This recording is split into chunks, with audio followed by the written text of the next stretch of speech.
കാട്ടുപോത്ത് ആക്രമണത്തിൽ കർഷകൻ കൊല്ലപ്പെട്ട സംഭവത്തിൽ കക്കയം ഫോറസ്റ്റ് ഓഫീസിന് മുന്നിൽ പ്രദേശവാസികളുടെ പ്രതിഷേധം തുടരുകയാണ്. കൊല്ലപ്പെട്ട അബ്രഹാമിന്റെ കുടുംബവും പ്രതിഷേധത്തിന് എത്തും. AK അഭിലാഷ് ഉണ്ട് വിവരങ്ങളുമായി. അഭിലാഷ്, ഈ പ്രതിഷേധം ഇപ്പോൾ എത്ര നേരമായി തുടരുകയാണ്? ജനങ്ങൾ എന്തൊക്കെയാണ് ഡിമാൻഡ് ചെയ്യുന്നത്? ഇവരെ പിരിച്ചുവിടാൻ വേണ്ടി, അല്ലെങ്കിൽ ഈ അന്വയിപ്പിക്കാൻ വേണ്ടി ഏതെങ്കിലും തരത്തിലുള്ള ചർച്ചകൾ നടക്കുന്നുണ്ടോ? ബിന്നിലെ നമുക്കറിയാം, നേരത്തെ 3 വട്ട ചർച്ചകൾ കലക്ടറുടെ നേതൃത്വത്തിൽ നടന്നു കഴിഞ്ഞു. പക്ഷേ അക്കാര്യത്തിലൊന്നും തീരുമാനമുണ്ടായിട്ടില്ല. ഏതായാലും ഈ അല്പസമയങ്ങൾക്കകം തന്നെ ബിഷപ്പ് മാർ റെമിജിയോസ് ഇഞ്ചനാനിയൽ ഇവിടേക്ക് എത്തും, ഈ ഫോറസ്റ്റ് ഓഫീസിന് മുന്നിലേക്ക് എത്തും എന്നതാണ് അറിയിച്ചിരിക്കുന്നത്. ഇവിടെയുണ്ടായ സമരരംഗത്തുണ്ടായിരുന്ന ആളുകളൊക്കെ ഇപ്പോൾ അല്പദൂരത്തേക്ക് മാറിയിട്ടുണ്ട്.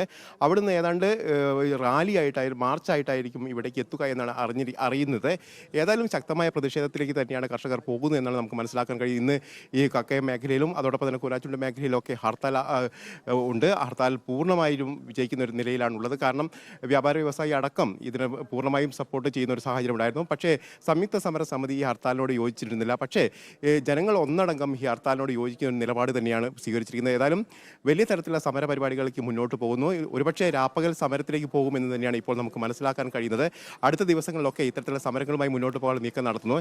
ഏതായാലും ബിഷപ്പ് മാർ റെമിജിയോസ് ഇഞ്ചനാനിയൽ ഇവിടെ എത്തുന്നതോട് കൂടിയായിരിക്കും അടുത്ത ഘട്ടത്തിലുള്ള ഈ സമര പരിപാടികൾ ഏതൊക്കെ തരത്തിലായിരിക്കും, അതിൻ്റെ സ്വഭാവം ഏത് തരത്തിലായിരിക്കും എന്നുള്ള കാര്യം നമുക്ക് മനസ്സിലാക്കാൻ കഴിയുക. ആ ഒരു പ്രഖ്യാപനം അല്പസമയങ്ങൾക്കകം തന്നെ ഉണ്ടാകും. ഏതായാലും മാർച്ചായിട്ട് തന്നെ ഇവിടെ ഈ ഫോറസ്റ്റ് ഓഫീസിന് മുന്നിലേക്ക് എത്തുകയും ചെയ്യും. നമുക്കറിയാം, ദൃശ്യങ്ങൾ തന്നെ വളരെ കൃത്യമായി കാണാം.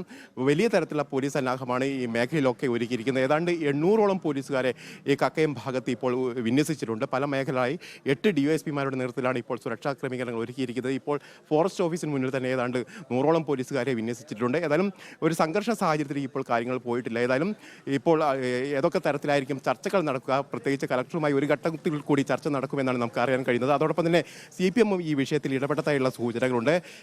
മാർ റെമിജിയോസ് ഇഞ്ചനാനിയൽ തന്നെ ഇക്കാര്യത്തിൽ തൃപ്തികരമായ നിലപാട് സർക്കാരിൻ്റെ ഭാഗത്തുണ്ടായി എന്നുള്ള കാര്യം പറഞ്ഞതായി തന്നെ നേരത്തെ പി മോഹൻ മാസ്റ്റർ തന്നെ വ്യക്തമാക്കുകയും ചെയ്തു. ഏതായാലും ഇപ്പോൾ സമരപരിപാടിയുമായി തന്നെ മുന്നോട്ട് പോകാനുള്ള നീക്കം തന്നെയാണ്. രാപ്പകൽ സമരമായിരിക്കും ഇവർ അടുത്ത ഘട്ടത്തിൽ നടത്തുക എന്നാണ് ഇപ്പോൾ നമുക്ക് മനസ്സിലാക്കാൻ കഴിയുന്നത്. ബിനിൽ. AK അഭിലാഷാണ് കക്കയത്ത് നിന്ന് വിവരങ്ങൾ നൽകി.